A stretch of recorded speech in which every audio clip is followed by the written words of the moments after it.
Ebere Eze just made his senior England debut last Friday.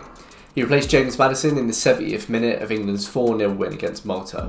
This debut is another landmark in what's been a pretty incredible journey for Eze so far. From being let go by multiple clubs including Arsenal and Millwall, to not having a club just over 6 years ago, to making the Championship team of the season with QPR, signing for Crystal Palace, and then now getting his senior debut for England. In this video I wanted to break down Eze's story a little bit more because I think it's a pretty incredible journey and it's very inspiring for young players. As usual, if you enjoyed the video, please consider subscribing, like, comment, let me know what you think. So what kind of player is Eze? He's been a midfielder for the majority of his career. Starting out on the wing, he's been shuffled across the midfield at the various teams that he's played for, but his natural position is a number 10. He's an old-fashioned number 10. He's renowned for his close control, his dribbling, his dropping of the shoulder.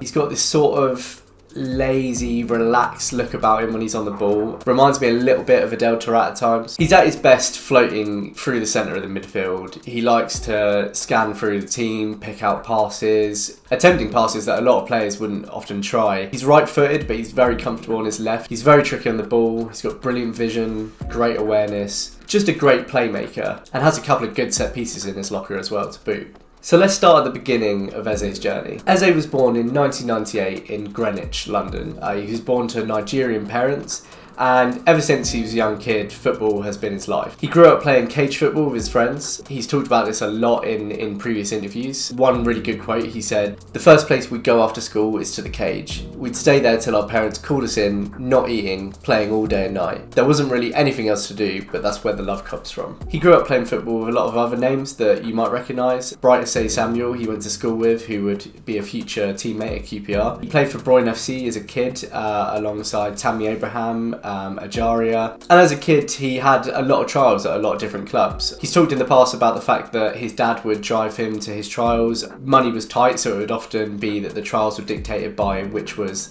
the most cost efficient in terms of petrol to get to, but he tried out for a lot of different teams, an early one being West Ham. His hard work paid off. He joined Arsenal at the age of 8 in 2006, his boyhood team, the team he supports. He's talked about the fact that, he even at that age, he was absolutely overjoyed, as a lot of kids would be, talking with his school friends about playing for Arsenal, and he really felt his journey had begun. But Arsenal being one of the toughest academies that a kid can break through, so competitive to hold a place there, he was released at the age of 13. The reason being that Arsenal coaches thought he was too small to have a successful future as a footballer. This was one of the first obstacles that Eze would come across in his journey to become a professional footballer. He talks about the fact that he was absolutely heartbroken as a kid, but he wanted to use that heartbreak and that sadness as a motivation to continue to succeed. That, to me, is the start of what has become a very resilient personality, and you'll see that all throughout his journey. From there was a succession of trials once again,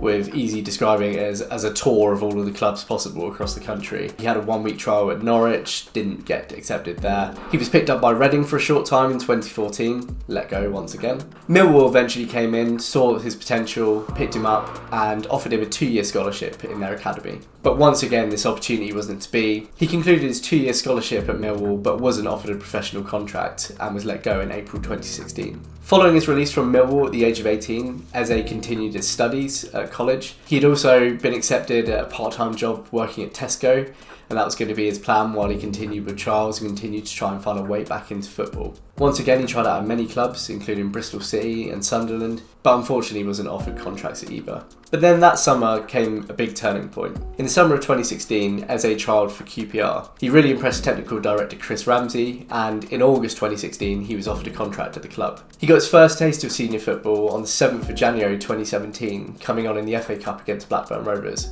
Unfortunately, he was injured and replaced after just 17 minutes, and the team would go on to lose 2-1. This ended up being his only appearance of the 2016-17 season. But despite this, he clearly impressed in training because shortly afterwards he signed a contract extending his stay at the club to 2019. Eze started the next season on loan at Wycombe Wanderers. A representative of the club had seen him in training and immediately had flagged him to Ainsworth, and shortly afterwards a deal was done to bring him to the club for half a season. He made his debut in the 79th minute of a 0-0 draw against Notts County, but he'd soon become a regular in the team. He scored his first 2 senior goals in the same match with a brace against Cambridge United on the 7th of October 2017. He would end his stay at Wycombe Wanderers with 5 goals in 20 appearances, and he was a massive part of the promotion charge that led Wycombe Wanderers from League 2 to League 1 at the end of the season. I think Gareth Ainsworth really allowed him to shine and express himself. You can see that in the goals he scored at Wycombe. He's been allowed to float and roam around the pitch, picking out the corner of goals. I think Ainsworth really gave Eze the platform to express himself and to develop, and it's been a really key part in his development and becoming the player that he is. He returned to QPR in January, and just as he had with Wycombe Wanderers, he became a regular player in Ian Holloway's side for the rest of the season. He would go on to make 16 appearances for the rest of the season, scoring his first goal for QPR in a 1-0 win against Sunderland on the 10th of March 2018. His second goal soon followed in a 4-1 win against Norwich at home. By the time the 2018-19 season came around, Ian Holloway had left the club and Steve McLaren was now at the helm. Eze was given the number 10 shirt for this season, a shirt that, is really important at a lot of clubs, but certainly at QPR, been renowned over the years for our sort of maverick number 10s. And Eze was being given that chance to fill those boots. He also once again signed another contract extension, keeping him at the club till 2021. He started the season well, with his first goal of the season coming against Sheffield United in a 2-1 loss. He would go on to score 2 consecutive goals against Bolton and Millwall in September. I think the key thing in this season was Eze was really trying to develop himself as a midfielder, and I think the club were trying to get him experience all across the midfield. McLaren said, "Eze has great talent, but he did great work off the ball in terms of helping the team defend.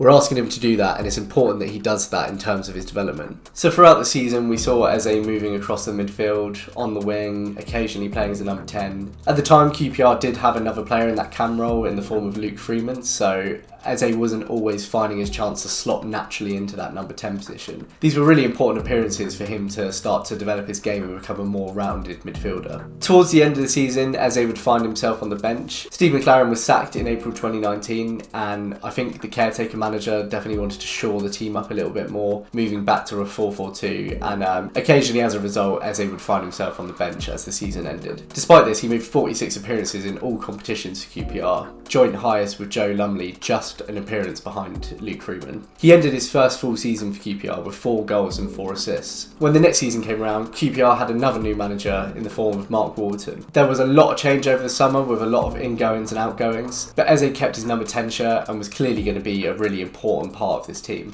Luke Freeman also departed that summer, moving to Sheffield United, and it left a perfect gap in the midfield for Eze to assume his natural number 10 position. He makes it count straight away in our opening game away at Stoke City. He picks up the ball in midfield and pretty much just saunters through the entire Stoke defence before slotting the goal in behind the keeper. QPR win the match 2-1. It's easy to say now, but this looked like a huge statement of intent. We knew that the potential and the ceiling for Eze was absolutely massive, but to score straight away on the opening day of the season, it definitely seemed like a sign that good things were to come. Eze would score 6 more goals by the end of 2019, including 2 braces. Warburton still tended to shuffle him around the midfield a little bit. You would occasionally find that Eze would be put out on the wings, but he was still absolutely, the most potent when he was down the middle. That just low centre of gravity and that lazy look that I sort of likened to Adelta at earlier, it just worked so well that season, and he was brushing people off. He looked a lot stronger, a lot more physical, and players would just find it really hard to shut him down even when they were doubling up on him.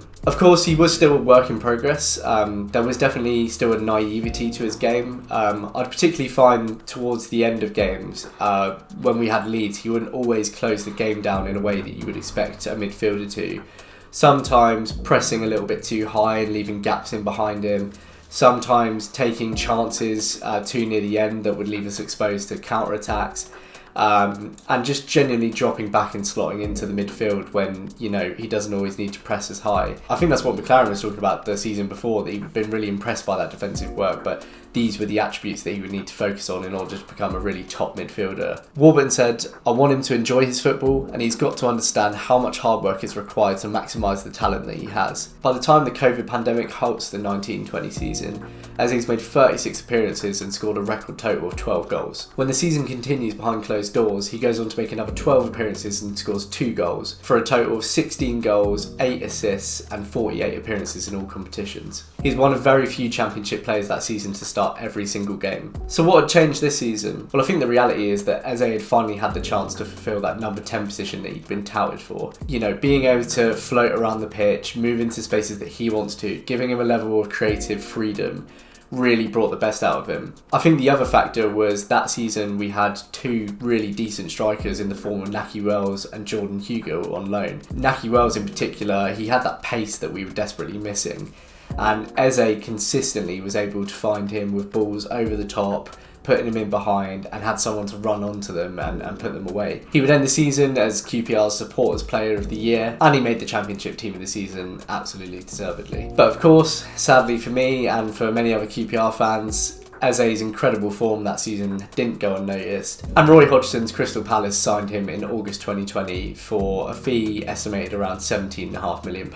I don't know a QPR fan that was angry at Eze for moving. None of us would begrudge him the chance to move on and develop more and see how far he can take his game, and I personally was really pleased that he was finally getting a shot in the Premier League. It's just a shame it's not with QPR. In putting this video together, I found out that he started his time at Palace very well, scoring a 20-second hat-trick in training for Crystal Palace. He would make his Premier League debut on the 12th of September, coming on in the 81st minute in a 1-0 win against Southampton. His first Palace goal, an absolutely fantastic free kick, came on the 7th of November in a 4-1 win against Leeds. In his first season for Crystal Palace, he made 36 first-team appearances, scoring 4 goals and 6 assists. For a first season in the Premier League, very, very good numbers. Roy Hodgson said, "He is a player who will improve all the time. Most importantly of all, he is getting used to the intensity of the Premier League and all the other things that the Premier League requires from you." Another thing that I think makes his 4 goals and 6 assists in his first Premier League season so impressive is that he actually spent the majority of the season, all but one game, out on the wing. I think a big reason for this is that Hodgson at the time was playing a 4-4-2, a much more rigid formation and not one that has,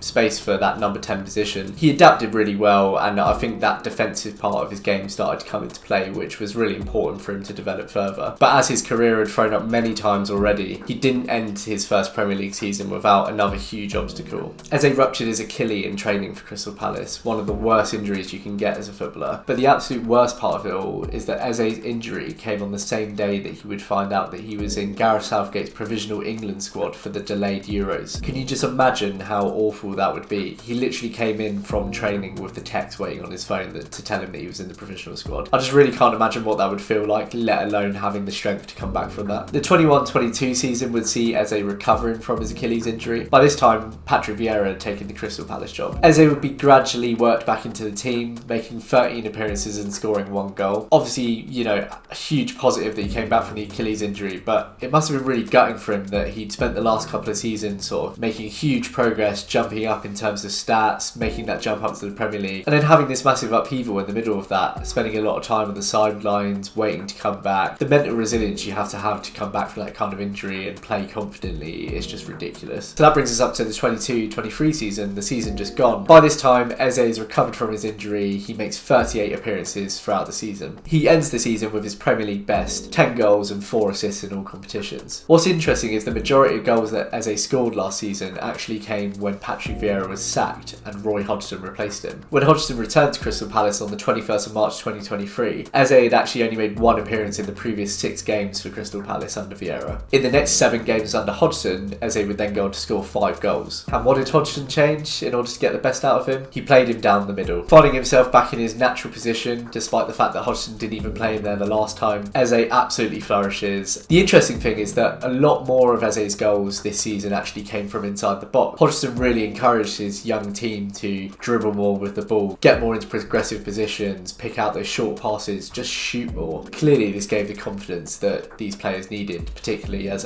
As I said, 7 of those 10 goals came in the box, so it makes you wonder next season where exactly they're going to play Eze. With Wilfried Zaha moving on, part of me wonders whether Eze could even be adapted to become a player like that, because, he's scoring these striker-like goals in and around the box, and I don't see a reason why he wouldn't be able to fill those shoes. And of course, his brilliant form for Palace at the end of the season was what got him into the England squad. He finally got his call up once again after his heartbreak, I think, a couple of years ago, and he returned to the squad back for the Euro qualifiers. He got a 20-minute run out against Malta, coming on at the point that the game is 3-0 up. He didn't get a chance to really shine or directly contribute to the game, but I just think the fact that he's got onto the pitch, the fact that he's finally got that senior England call-up is just a massive step in his career, and I really hope that he continues to stay in that squad and gets the chance to show what he can do. Speaking about Eze's appearance, Gareth Southgate said, "For Eze, it's nice to dip his toes. He's only had a few days of training with us, so he's still getting used to everything. It's a big step up coming into a senior camp for the first time, even though he's been with the under-21s.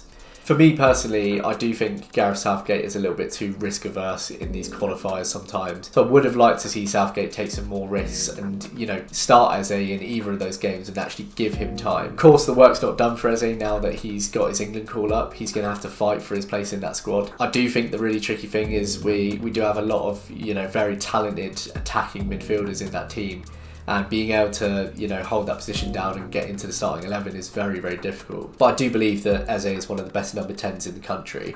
And I think given time, he can absolutely prove and contribute to that team. So what next for Eze? That's now 3 seasons that he spent at Palace. But of course, as with QPR, his good form hasn't gone unnoticed. And there's already rumours that several clubs, including Man United, Spurs and Liverpool, are all considering a move for him. I honestly believe that Eze would be capable of playing in any of those sides. But he'd be an absolutely brilliant signing for either Spurs or Liverpool, both teams which are looking to reinvent their midfields and bring in some fresh legs there. I think one aspect of his game that he'll be looking to improve is increasing his stats against the top teams. Even a lot of the goals that he scored this season were against teams in the bottom half, and I do wonder at times whether it's those sort of stats that might hold off some of the top 6 teams for going in for him. But I do think a move is on the cards, whether it's this summer or January or maybe the following summer. But whoever signs him, let him play down the bloody middle. That wraps up today's video. Thank you very much for watching as usual. I hope you enjoyed Eze's story and you found out maybe something that you hadn't learnt before. I do think in a lot of the coverage that you see around him that his full journey isn't really talked about, and I just think it's a really inspiring story for young footballers. The fact that he's been let go by so many clubs and eventually found himself in the Premier League and the England squad shows that it is possible. Thanks again for watching. If you enjoyed what you saw, then please subscribe, give me a like, drop a comment, let me know what you think. See you next time.